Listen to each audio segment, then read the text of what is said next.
11장 16절부터 21절 말씀 한 절씩 교독합니다. 그의 열매로 그들을 알지니 가시나무에서 포도를 또는 엉겅퀴에서 무화과를 따겠느냐. 이와 같이 좋은 나무마다 아름다운 열매를 맺고 못된 나무가 나쁜 열매를 맺나니 좋은 나무가 나쁜 열매를 맺을 수 없고 못된 나무가 아름다운 열매를 맺을 수 없느니라.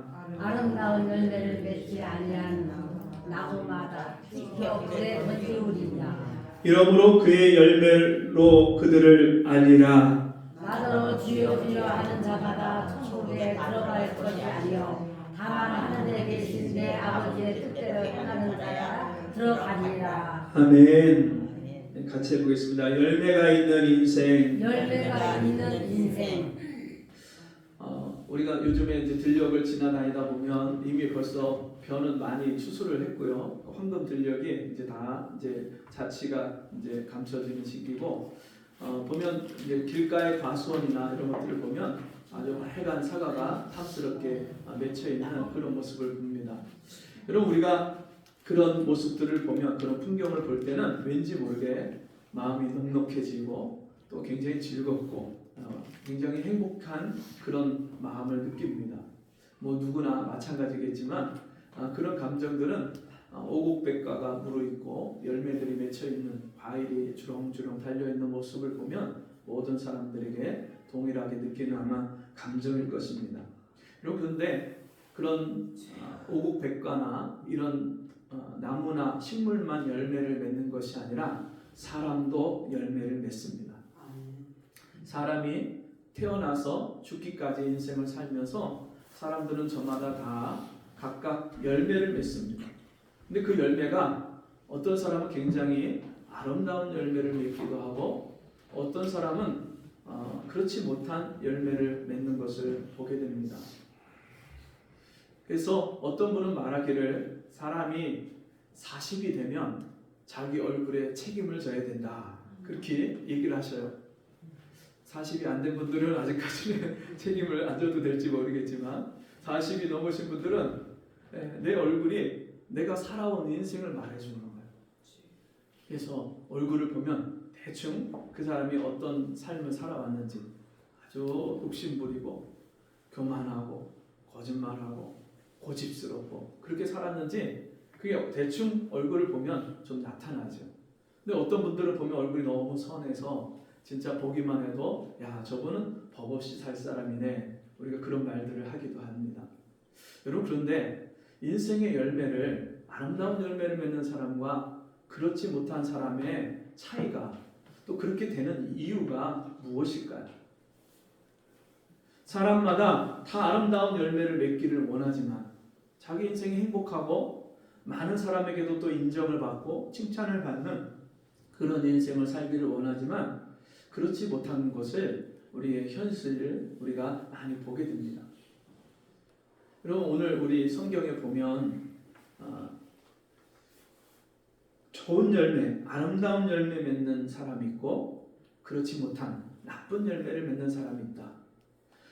좋은 열매 맺는 나쁜 나무가 없고 나쁜 열매를 맺는 좋은 나무가 없다. 열매를 보면 그 나무를 알 수 있다, 그렇게 말씀합니다. 가시나무에서 포도를 딸 수 없고 엉겅퀴에서 무화과를 딸 수 없다, 그렇게 말씀합니다. 그러니까 우리의 존재가, 우리 마음의 중심이 어떤 사람이냐에 따라서 겉으로 나타나는 삶의 모양과 결과가 달라진다는 말씀이죠. 어떤 사람은 겉으로 보기에 그럴싸하고 괜찮은 경우가 있습니다. 화려하고 정말 재주도 많고 재능도 뛰어난 그런 사람들이 있죠. 그래서 남들이 부러워하기도 하고 저 사람은 성공했다 하는 그런 사람도 있습니다.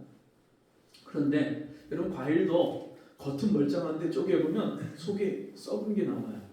어떤 경우에 아주 기대하고 맛있는 그 과일을 기대하고 잘랐는데 잘라보니까 속이 상해 있는 경우가 있어요.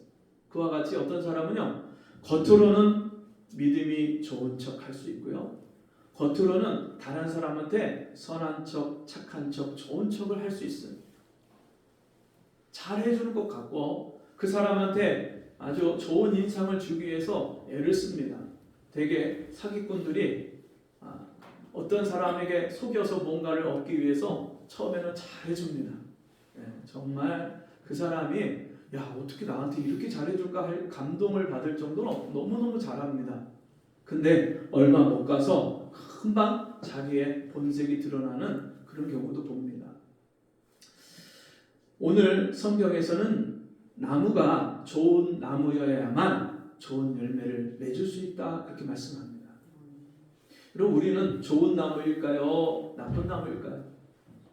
태어나면서부터 우리 성선설과 성악설 우리가 배우기도 하지만 우리 존재 자체가 너무나도 선한 존재로 죄가 하나도 없고 맑고 깨끗한 존재로 태어났는데 이 험한 세상에서 살다 보니까 사람이 이 세상 풍파에 찌들려서 그렇게 악해지는 것이다. 그게 이제 성선설이고 아니다.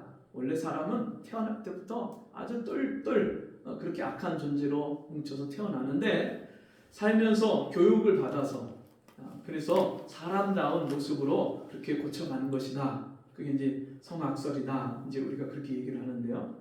성경은 뭐라고 말씀하냐면 우리는 본래 죄인이다. 그렇게 말씀합니다. 모든 사람이 죄를 범하였음에 하나님의 영광에 이르지 못하느니 의인은 없나니 하나도 없으며 하나님을 찾는 자도 두려워하는 자도 스스로 분별하여 하나님을 붙잡는 자도 없다. 그렇게 말씀합니다. 왜 우리가 죄인으로 이 땅에 태어나게 될까요? 그 이유는 처음 이 세상의 첫 조상인 아담이 범죄하고 타락했기 때문에 그 타락한 죄인의 본성을 가지고 속성을 가지고 그 후대가 계속해서 계대해서 이어서 태어나면서 다 죄인으로 태어납니다. 마치 우리가 유전적인 요소가 있어서 부모가 쌍꺼풀이 있으면 자녀도 쌍꺼풀이 있고 부모가 이가 덧니가 있고 뻐드렁니가 있으면 자녀도 그런 경우가 있고 또 때로는 부모의 그 체형을 그대로 닮아서 아주 닮막한 그런 체형으로 태어나기도 하고요. 부모가 크면 아주 호리호리하고 키 큰 그런 체형으로 태어나듯이 여러분 죄인이 결혼해서 자식을 낳는데 의인이 나올 수가 없는 거예요. 또 죄인이 나와요. 그래서 어려서부터 아이들이요 누가 거짓말하는 거, 욕심 부리는 거, 고집 부리는 거, 부모 말 안 듣고 거역하는 거 그것도 가르치지 않습니다. 근데 어려서부터 그런 일들을 누가 가르치지 않지만 스스로 다 합니다. 저도 하나님을 만나기 전까지는 제가 괜찮은 사람인 줄 알았어요. 좋은 나무인 줄 알았어요.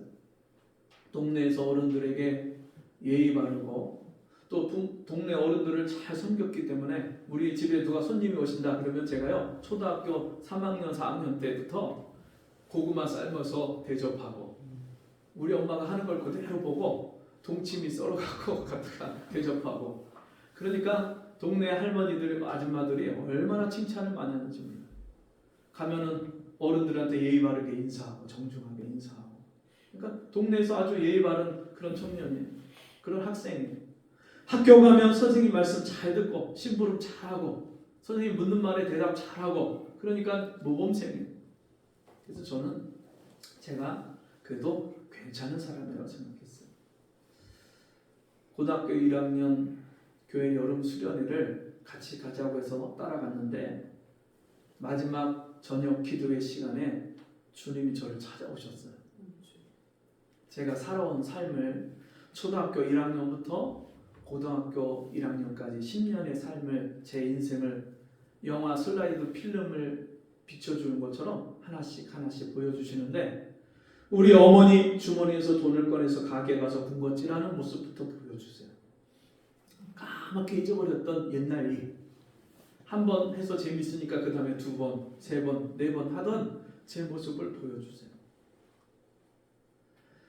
친구들이랑 어울려서 남의 밭에 가서 수박 썰이에 다 먹고 비 오는 날 지나가면서 과수원에 그 우산을 가리고 노란 주먹만한 자두를 몰래 따먹고 내가 남들 몰래 그렇게 몰래 죄짓던 저의 모습을 보여주는데, 제가 여태까지 제가 쌓아온 이미지가 있고 생각하던 제 자신의 그런 프라이드가 있잖아요. 자부심 있잖아요.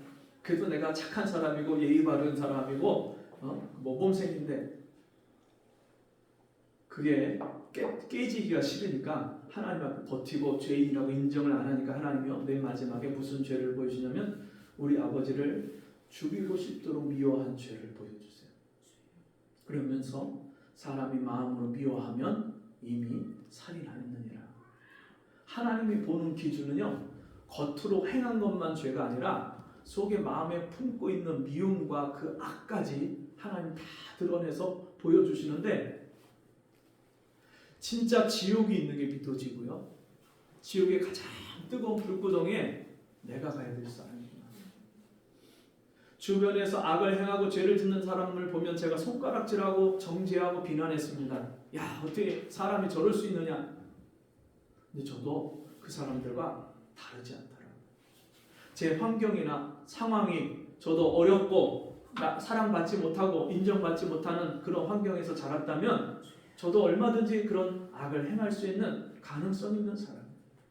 뿐만 아니라 저는 속으로 다른 사람 안 보는 데서 숨어서 죄를 지면서도 저는 그들보다 낫다고, 의롭다고, 스스로 괜찮다고, 깨끗하다고 생각했던 그 외식하는 죄까지 더한 사람이에요. 하나님 앞에서 제 자신을 보게 되었을 때 제가 그때 하나님 앞에 두렵고 떨리는 마음으로 벌벌 떨면서 하나님 앞에 기도하기 시작했어요.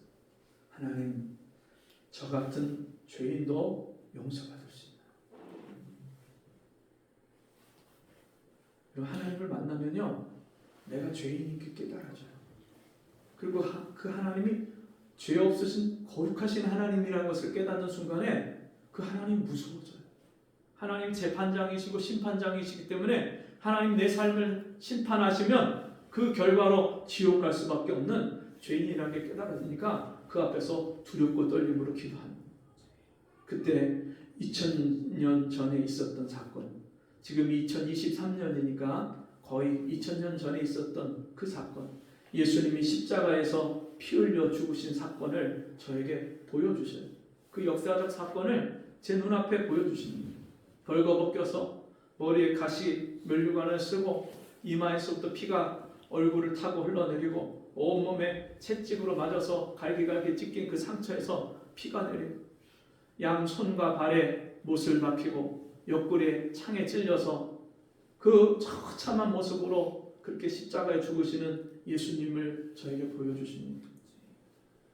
제가 이해가 안 갔어요. 왜 저분이 저렇게 끔찍한 모습으로 십자가에 매달려서 죽어가신가. 그때 저에게 하신 말씀이 너를 위해서, 너의 죄 때문에, 너를 구원하기 위해서, 너를 사랑해서 십자가에서 죽은 거야. 제가 그 음성을 듣는 순간에 통곡을 하면서 기도하기 시작했어요. 울고 회개하고 눈물 콧물 다 쏟고, 야, 나 같은 사람을 내가 이 땅에 태어나기도 전에 하나님께서요, 나를 구원하기 위해서 그 아들을 십자가에 매달아 죽이심으로, 죄의 삭은 사망이라 말씀했는데 죄값을 치르려면 내가 죽어야 되는데, 내가 멸망을 받고 심판을 받아야 되는데 내 죄값을 대신해서 그 죄값인 사망을 치르기 위해서, 여러분 사망을 안 당하려면 생명을 얻어야 되잖아요. 그 생명의 값을 주님이 십자가에서 피를 흘려서, 피에 생명이 있기 때문에 피를 흘려서 그 생명을 버리심으로 나에게 그 새 생명을 주셨구나. 그래서 예수 그리스도를 그 시간에 제 마음의 구주로 영접했습니다. 제 마음에 예수님을 받아들이는 순간에 성령이 내 안에 뜨거운 불덩이같이 임하는데 얼마나 내 마음에서 형언할 수 없는 기쁨이 샘솟듯이 나오기 시작해요. 말로 표현이 안 됩니다. 발이 구름을 딛는 것처럼 그렇게 너무나도 가볍고요. 세상을 바라보는데 예수님을 만나기 전에 내가 보던 세상하고 예수님을 만난 후의 세상하고 다른 거예요. 예수님을 만나기 전에는 제가 우리 집이 환경이 그렇게 안 좋으니까 우리 아버지가 가정을 돌보지 않고 술에 또 노름에 가정을 돌보지 않고 늘 가정이 싸우고 하니까 집이 지옥 같고 내 인생이 앞날이 보이지 않고 소망이 보이지 않던 제가 사람을 가까이 하기 싫고 내 인생에 답이 없는 내가 왜 태어나서 왜 살고 어디로 가고 있는지 그런 의문을 가지고 있을 때 보던 세상과 회색빛 가득한 이 세상과 예수 그리스도를 만나고 나서 보는 찬란한 그 빛 가운데 이 세상을 보는 것하고 너무 달랐어요. 집에 돌아와서 제가 그렇게 이해해 보려고 해도 이해가 가지 않던 우리 아버지 왜 저렇게 사실까? 왜 자녀들을 5이나 낳았으면 그 자녀들을 건사하고 돌아보고 필요를 채워주고 사랑해주고 그렇게 하셔야지 어떻게 저렇게 사실까? 그 이해가 가지 않던 아버지가 이해가 가기 시작해요. 우리 아버지도 하나님을 몰라서 어렸을 때 집을 나와서 혼자 떠돌이 생활을 하면서 저렇게 자기밖에 모르는 이런 인생을 살 수밖에 없었구나. 그러면서 그 아버지가 불쌍해지고 위에서 기도가 나오고 제가 좋은 나무인 줄 알았는데 좋은 나무가 아니었던 거예요. 하나님을 떠나서 제 생각과 제 뜻과 제 욕심을 가지고 내가 가장 세상 사람보다도 의롭고 괜찮고 깨끗한 사람인지 바른 도덕 생활을 하는 그런 사람인 줄 착각하고 살았던 제 모습이 깨달아지기 시작했어요. 그날부터 성경을 읽기 시작했습니다. 그 전에도 성경을 읽었지만 1시간씩 매일 무릎을 꿇고 성경을 읽었지만 그날부터 성경을 읽는데 처음에는요 하나님의 말씀이 점점점 깨달아지는데 기가 막혀요. 신약과 구약이 짝이 있어서 구약의 말씀이 신약으로 풀어지고 신약에 있는 말씀이 구약으로 설명이 되고 그러면서 말씀이 앞뒤가 맞아 들어가기 시작하고 모든 말씀이 예수 그리스도를 가르쳐주고 그 예수 그리스도를 어떻게 믿고 생활해야 되는지를 알게 해주시는데 나중에 점점점 성경을 읽다 보니까 성경이 저를 읽어주기 시작해요. 성경 속에서 제 모습이 보여지는 거예요. 내가 어떤 존재인지 내 말과 생각과 마음가짐이 어떻게 잘못되어 있는지 그게 성경을 통해서 보여지는 거예요. 말이 많으면 실수가 많고 급한 마음으로 말을 내지 말라. 또 혀는 불이요 불의의 세계라. 생의 바퀴를 불사르나니 그 사르는 것이 지옥불에서 나느니라. 말 때문에 실수하고 말 때문에 상처 주고 말 때문에 사람들끼리 싸우고 제 입술이 그렇게 실수하는 말들이 많고 급한 마음으로 성급한 마음으로 말을 했다가 그것을 주워 담지 못해서 후회하는 제 모습들이 보여지기 시작합니다. 하나님 앞에 기도가 돼요. 하나님 제 입술을 고쳐주세요. 제가 다른 사람을 정죄하고 판단하는 말을 하지 않게 해주시고 다른 사람에게 은혜를 끼치고 덕을 끼치는 말을 하게 해주세요. 제 입술을 하나님께서 다스려 주세요. 어느 날 기도하다가 기도 제목이 바뀝니다. 말이 고침받으려면요 그 말을 하게 되는 마음이 생각이 바뀌어야 말이 나와요. 말이 달라져요. 그러니까 말이 변하려면 마음도 고침받고 생각도 고침받아야 이게 말이 변하는구나. 그래서 그때부터 제 마음을 고쳐주세요. 제 생각을 바꿔주세요.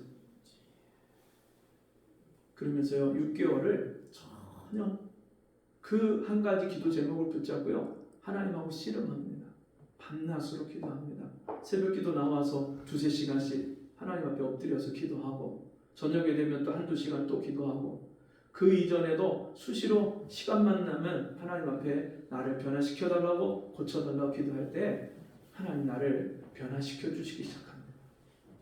내가 말을 하는데 어떤 때는 내가 생각지도 않은 나에게서 이런 지혜로운 말이 나올까 깜짝 놀랄 정도로 하나님이 저의 입술을 쓰시기 시작합니다. 낙심하고 인생을 포기하려고 하는 사람이 제가 가서 대화를 하고 복음을 전하고 이야기를 하면 그 사람이요 인생에 살 소망을 가지고 인생을 다시 새롭게 시작하는 일들이 일어납니다.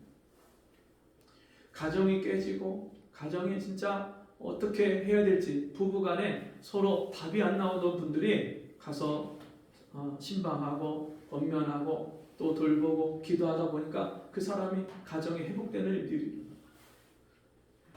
남편이 바람이 나서 집을 떠났던 분이 다시 정리하고 삶을 정리하고 돌아오고 가정이 회복되고.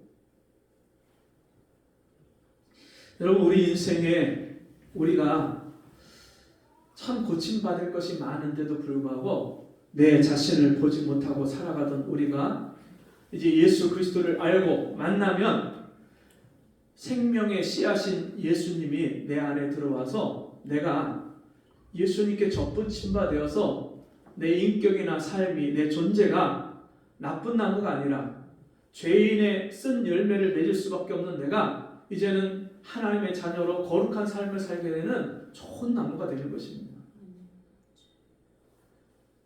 예수님이 내 안에, 생명이신 예수님이 들어와야 여러분 우리가 알곡이 되고 쭉정이가 되지 않습니다.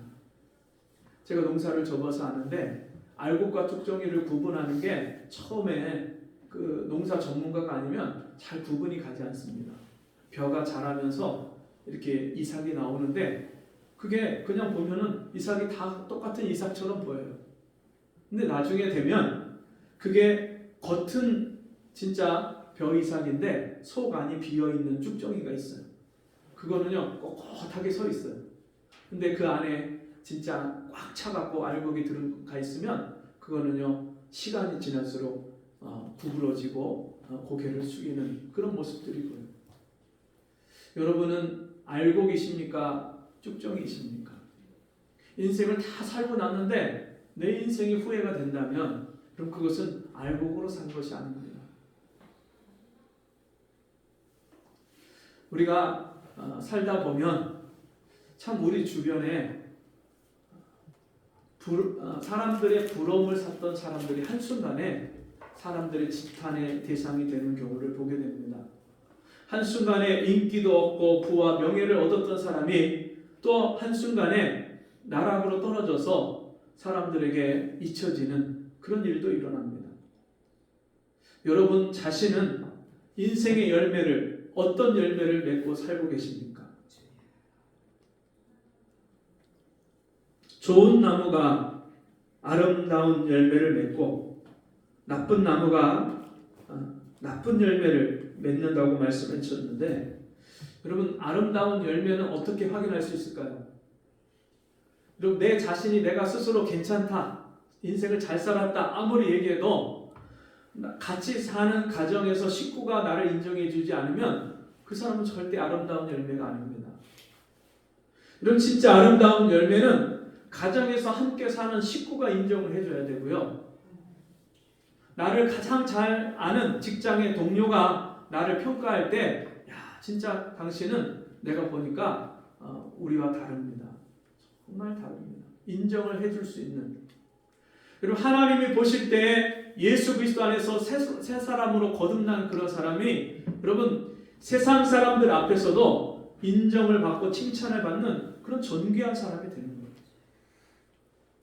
요셉이 애굽에 내려갔습니다. 포로로 끌려갔어요. 종으로 붙잡혀갔습니다. 보디발의 집에서 종살이를 시작했습니다. 이스라엘 사람으로서 애굽에 종으로 끌려갔는데 여러분 그 인생이 얼마나 비참합니까? 근데 요셉이 거기서 살면서 하나님과 동행하는 삶을 삽니다. 하나님을 경외하기 때문에 그가 자기 주인을 섬기는데 마음을 다해서 하나님을 섬기듯이 보디발을 그렇게 섬깁니다.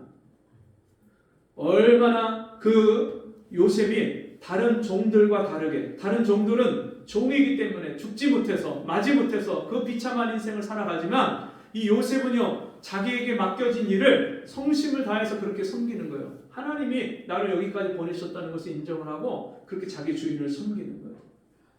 그거를 요셉이 어떻게 사는지를 본 보디발이 그 요셉과 함께 하시는 하나님을 보고 요셉을 그 집안의 모든 재산과 일들을 다 관리하는 그런 책임자를 맡깁니다. 어느 날 보디발이 밖에 출타하고 없을 때 그 보디발의 아내가 젊고 너무너무 잘생긴 이 요셉을 보고 유혹을 하다가 마지막에 그를 붙잡고 죄를 같이 짓자고 하는데, 그때 요셉이 이렇게 말합니다. 하나님이 여기 계신데 어떻게 내가 하나님 앞에서 이런 죄를 행해서 악을 행하겠습니까?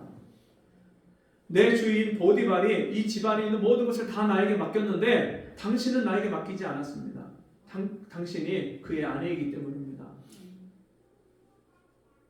웬만하면 같이 죄를 짓고 웬만하면 그렇게 눈 감고 지나갈 수도 있을 텐데, 여러분 요셉이 그렇게 말을 합니다. 근데 오히려 그게 요셉을 더 힘들게 합니다. 그 아내가 요셉을 붙잡고 놔주질 않으니까 그 겉옷을 거기에 벗어놓고 도망 나갔는데, 종들을 소리질러서 부르면서 이 종 요셉이, 히브리 종 요셉이 나를 겁탈해서 들어왔다가 내가 소리 지르니까 이렇게 도망갔다. 그리고서 그 옷을 증거물로 가지고 있다가 자기 남편이 돌아왔을 때 그렇게 거짓으로 그를 모함할 때 그 보디발이 화가 나서 자초지종을 조사도 안 해보고 물어보지도 않고, 요셉에게 한마디 물어보지도 않고 그 아내 말만 듣고 그를 자기 집에 있는 감옥에다가 가둡니다.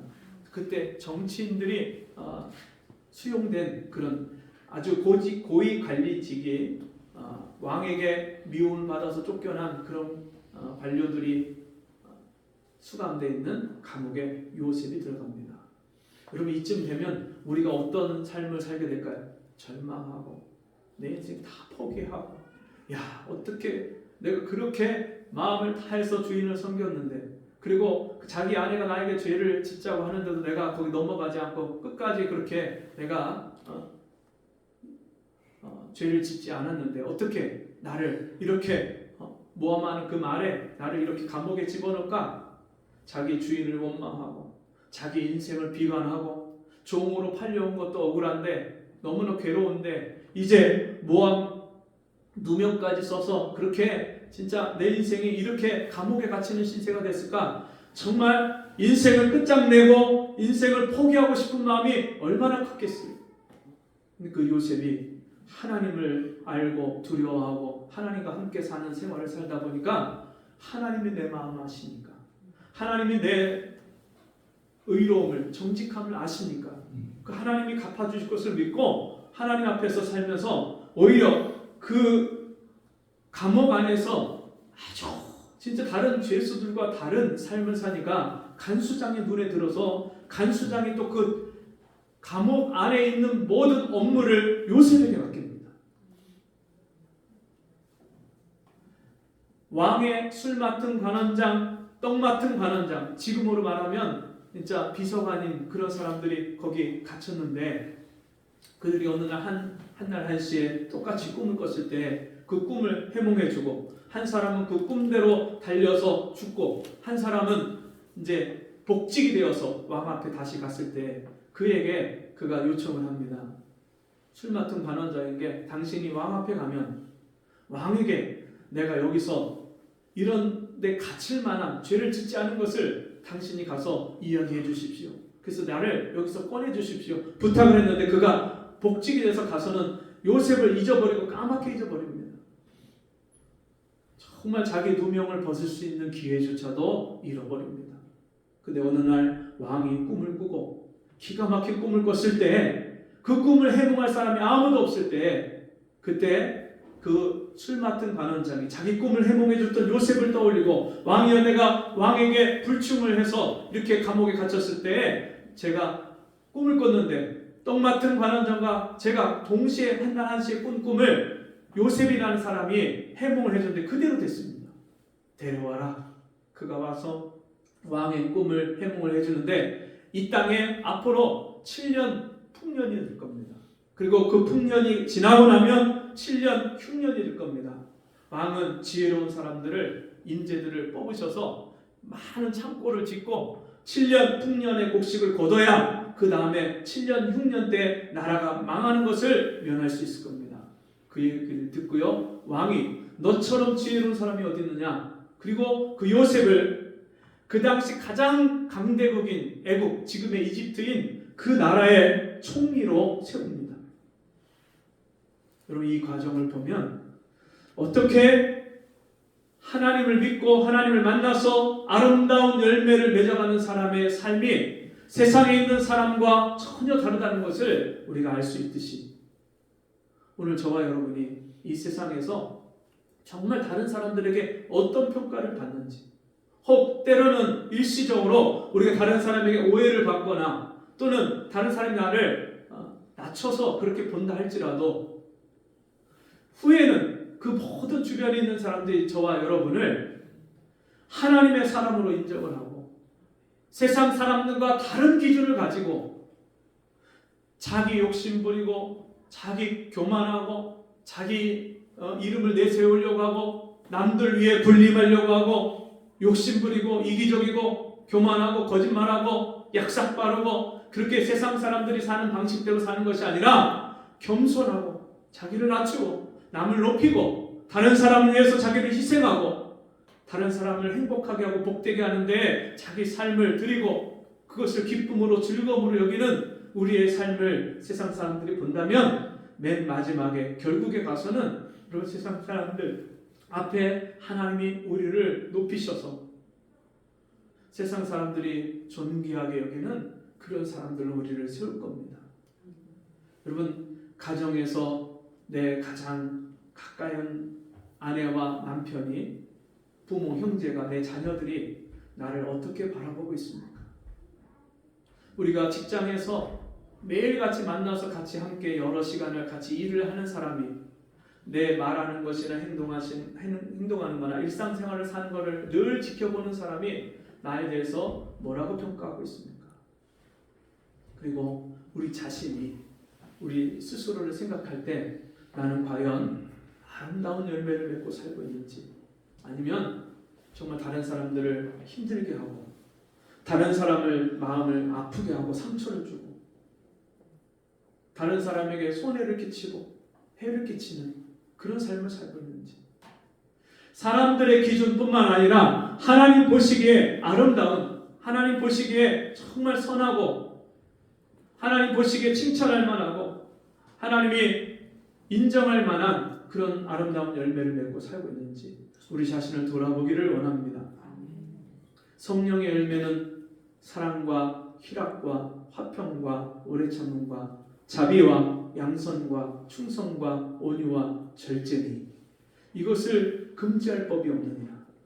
여러분, 우리가 예수 믿고 성령을 받아서 하나님의 성령을 따라서 순종하는 삶을 산다면 성령으로 말미암는 아름다운 열매를 맺을 것입니다.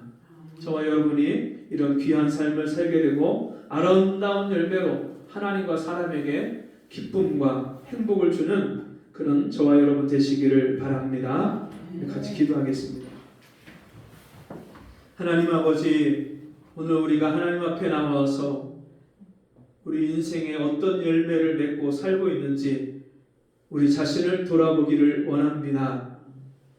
내가 스스로 지금까지 괜찮은 사람이라고 아름다운 열매를 맺고 있다고 생각했지만 하나님 앞에서 하나님 말씀으로 나를 비춰볼 때에 그렇지 못한 우리 모습을 깨닫습니다. 주여, 우리를 불쌍히 여겨주시고 우리가 이제 하나님 앞에서나 사람들 앞에서 인정과 칭찬과 정말 존귀함을 받을 수 있는 그런 아름다운 열매를 맺는 우리가 될 수 있도록 은혜를 베풀어 주옵소서.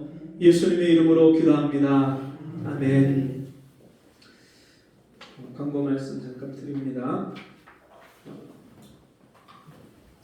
먼저 우리 새로 나오신 분들이 있어서 같이 이제 축하해 주겠는데요.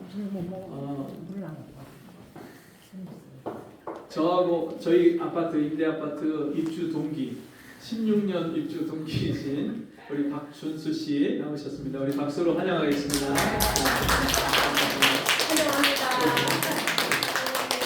그리고 우리 김성희 목사님을 통해서 우리 소개를 받고 예전에 만나 뵙고 병원에 있을 때 가서 만나 뵙고 했었는데 그때부터 지금까지 늘 기도하고 있습니다. 초롱 자매 위해서도 따님 위해서도 기도하고 있고요. 그러면서 갑자기 교회 나가려면 버스를 몇 번 타야 되냐고 그렇게 문의를 하시고 그래서 모시고 오셨는데 전미선 씨 우리 박수로 환영하겠습니다. 감사합니다. 그리고 우리 한 달 조금 넘었죠? 이제 2달이 채 안 됐죠. 이제 우리 독일 강아지 샵 사장님들 우리 부부 나오셨는데 우리 박수로 환영하겠습니다. 감사합니다. 오늘은 귀하신 분들만 오셨어요. 그리고 귀하신 분들이 많이 오셨습니다. 감사합니다. 우리 같이 자리에서 일어나셔서 다른 광고 잠깐 드리고요. 추수감사절 떡을 어제 맞춰갖고 이 주변에 이웃들에게 나눴고요. 오늘 우리 성도님들 하나씩 또 가져가시라고 준비를 했으니까요. 가실 때 가져가시고 또 달력 아직 못 가져가신 분들은 달력 하나씩 또 가져가시기 바랍니다. 그리고 식사를 진짜 아주 유명하진 않지만 아주 맛있게 하는 셰프님께서 식사를 아주 맛있는 식사를 준비했으니까 여러분들 그냥 가지 마시고 같이 식사 맛있게 나누시고 교제하고 가시면 좋겠습니다. 자리에서 일어나셔서 찬송가 493장 찬송하고 제가 축도하고 마치겠습니다.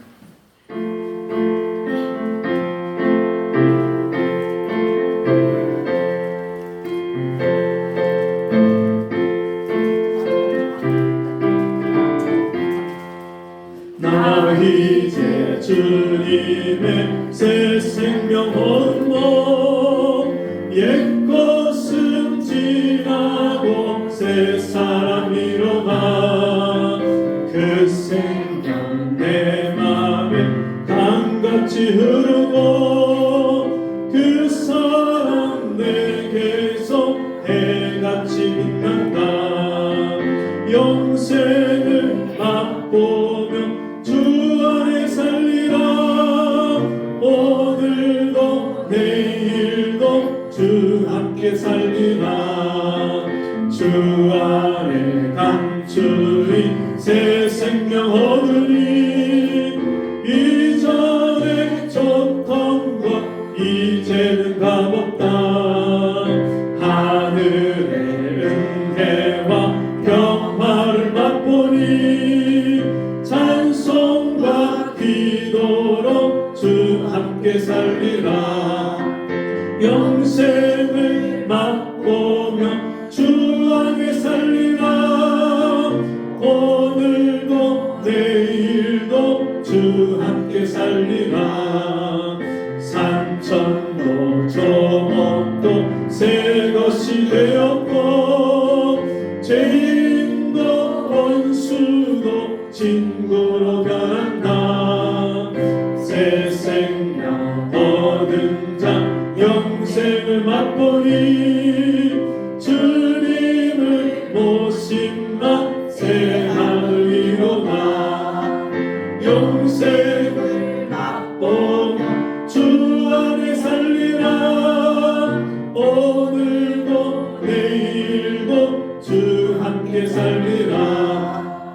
산천 가는 길 험하고 멀어도 찬송을 부르며 뒤따라가리라.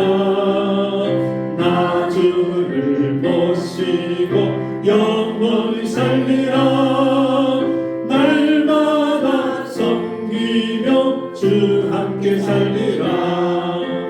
영생을 맛보며 주 안에 살리라. 오늘도 내일도 주 함께 살리라. 아멘.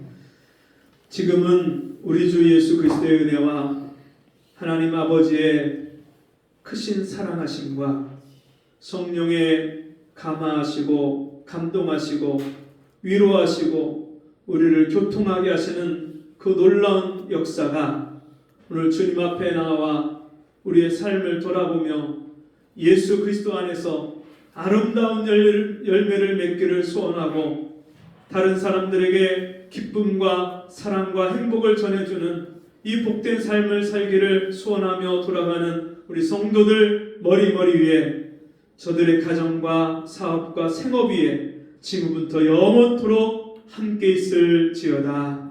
아멘.